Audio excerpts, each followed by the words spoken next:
fait chaud. Salut à tous les amis, c'est One Piece Belgium. J'espère que vous allez bien. Moi ça va super. Aujourd'hui on se retrouve pour la vidéo review du chapitre 833. Mais avant, passons à l'actualité de One Piece.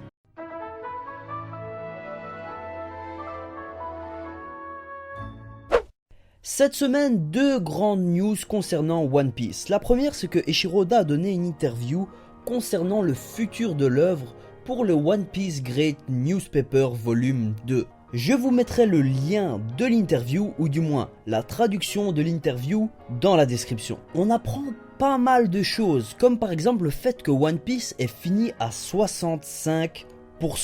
Et ça vient directement de la bouche de Eiichiro Oda, et non pas de son éditeur comme par exemple l'année passée, où son éditeur avait dit que oui, l'histoire était finie à peu près à 75%, 75%.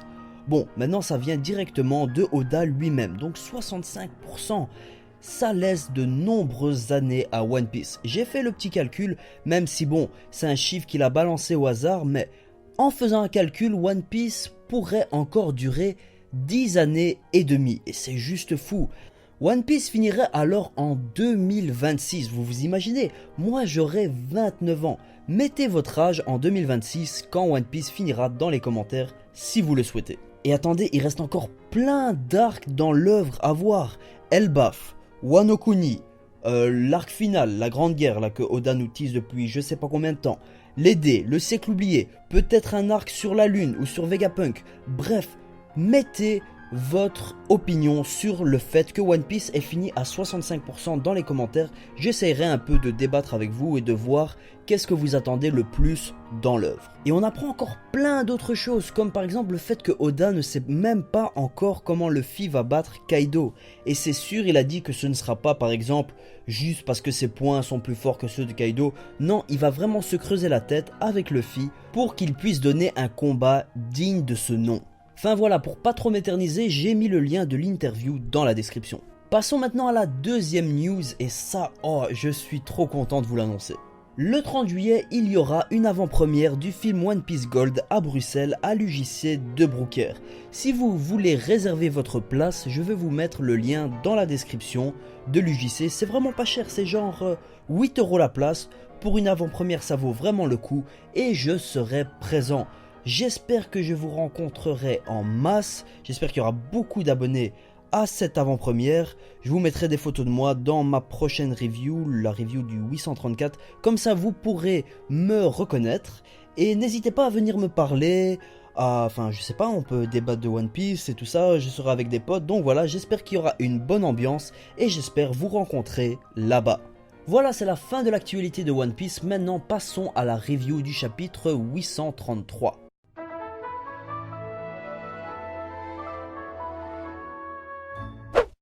Chapitre 833 qui s'intitule Vinsmoke Judge. Donc on a la confirmation que le nom du père de Sanji est bel et bien Judge et non pas Jaji comme je l'avais dit dans ma précédente review. Ce chapitre 833 a été centré sur la confrontation entre Judge Vinsmoke et son fils Sanji. On a pu voir d'ailleurs que Judge Vinsmoke se bat avec une sorte de lance un peu spéciale qui fait de l'électricité et on voit bien que les Germa ont une technologie avancée et on l'a bien vu avec ce combat, notamment avec la lance, mais aussi avec les chaussures qu'on avait déjà vues sur Reiju et sur Yonji. D'ailleurs, en parlant de technologie, je sais pas si on peut appeler ça de la technologie, mais c'était assez marrant comment Yonji s'est fait remettre son visage en place par une sorte de presse comme ça assez bizarre, il y avait marqué Germa 66 dessus, c'était assez marrant je trouve et c'était en début de chapitre. Judge a dit un truc qui m'a fortement plu, c'est un truc du style la guerre est ce qui fait progresser la technologie. Et c'est vrai, dans le monde même actuel, c'est ce qui fait progresser la technologie, c'est la guerre. Et ça, c'est franchement un truc qu'Eiichiro Oda arrive à mettre dans ce manga, des sortes de petits liens avec la réalité, avec aussi par exemple l'esclavage, avec les hommes poissons et tout ça. Et ça c'est un des trucs qui me plaît le plus dans One Piece. Mais bref, on s'égare du chapitre. On a vraiment vu que Judge est un homme cruel, il n'hésite pas à sacrifier ses hommes. Quand il dit par exemple Wall et quand ils se mettent devant lui pour le protéger, il n'hésite pas à les transpercer avec sa lance. D'ailleurs, j'aimerais revenir sur ces soldats qui me font fortement penser aux pacifistas qui écoutaient aussi la marine et Sentomaru au doigt et à l'œil. Et en plus, c'est la deuxième fois qu'on voit un Vinsmoke utiliser cette technique. Je veux dire wall. Moi je pensais que c'était un fruit du démon de Ichiji ou Niji, je m'en souviens plus trop qu'il avait utilisé. Mais bon, est-ce que c'est, je sais pas, un truc lié au Haki ou c'est tout simplement le fait que les soldats des Jirma écoutent la famille Vinsmoke vraiment au doigt et à l'œil? Je sais pas, dites-moi votre avis dans les commentaires. Ensuite, en parlant des Vinsmoke, on a un petit flashback sur le passé de Sanji et on apprend qu'il se faisait un peu victimiser par ses frères. Et d'ailleurs, on apprend aussi que Sanji, Ichiji, Niji et Yonji, en fait ce sont des quadruplés, donc ils ont tous le même âge. Donc Yonji n'est pas vraiment le petit frère de Sanji, mais c'est tout simplement son frère. Et on apprend que Reiju est vraiment la grande sœur de ces quadruplés. Mais bon, c'est un peu triste le passé de Sanji, déjà pour le peu qu'on ait vu. On a vu aussi qu'il portait une sorte de masque bizarre, ça m'a fait penser au masque de fer, un film, enfin pas un film mais une légende, ou je sais pas trop comment on pourrait appeler ça. Vous savez, le frère soi-disant de Louis XIV qui devait porter un masque de fer à Paris, je pense, il était emprisonné à la Bastille, je crois, je suis pas très sûr. Mais bon, voilà, c'était un passé très triste que Sanji a eu, en plus avec Zeff et maintenant avec sa famille Vinsmoke. On va voir où est sa mère dans tout ça. Et Eiichiro Oda aime bien ne pas parler des mères, comme par exemple avec Luffy. Est-ce que là il va pas parler de la mère de Sanji? On sait pas, wait and see, on verra bien dans les prochains chapitres. Et bon, j'étais un peu déçu, je m'attendais à ce que Judge ait un fruit du démon bien classe, du style qu'on n'avait pas encore vu, mais bon, apparemment non, il se base que sur la technologie des Jirma. Et bon, on va pas se plaindre, mais je m'attendais quand même à un fruit du démon assez classe. À la fin du chapitre, on apprend vraiment que Judge considère Sanji comme un objet politique, c'est tout. Un fils, enfin entre guillemets fils parce qu'il ne considère pas vraiment comme son fils, qui va se marier avec quelqu'un juste pour une alliance, pour avoir quelque chose de Big Mom.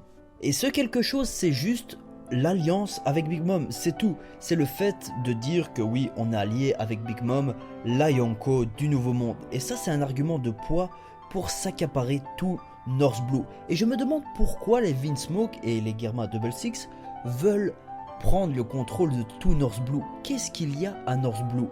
Peut-être, j'en ai vraiment aucune idée, mais qu'est-ce qu'il y a à North Blue que les Vinsmoke cherchent? Peut-être qu'avant c'était une des 20 familles qui a formé le gouvernement mondial et que comme territoire ils avaient tout North Blue et que maintenant ils veulent le récupérer, mais franchement je sais pas pourquoi ils veulent prendre tout North Blue. À la fin du chapitre, on a Big Mom qui a prêté des sortes de bracelets explosifs à la famille Vinsmoke pour que Sanji ne s'échappe pas. Ça m'a rappelé fortement l'histoire avec, vous savez, Riley qui a enlevé le collier explosif de Keimi, je pense, ouais, Keimi, dans la salle des enchères à Shabaudi. Si Luffy pourrait faire ça à Sanji pour lui enlever ses bracelets, ce serait franchement génial. Mais Judge dit que les seules clés disponibles sont chez Big Mom. Donc peut-être que Nami va réussir à voler les clés à Big Mom. On sait pas, on verra bien. En tout cas, c'était vraiment un bon chapitre qui m'a plu avec du combat, 2 pages de flashback, on a eu du Diable Jump, du collier Shoto, on a eu plein de trucs. Franchement, c'était un bon chapitre et hâte de voir le prochain. Et en plus, au prochain, il n'y a pas de pause. Donc voilà, c'est la fin de cette vidéo. Merci de l'avoir regardé. N'hésitez pas à vous abonner, à liker, à partager. Et voilà, n'hésitez pas aussi à me suivre sur Twitter et sur Facebook. Je suis un peu plus actif sur Twitter que sur Facebook. Mais voilà, c'est la fin les amis. Merci d'avoir regardé cette vidéo. Shtak!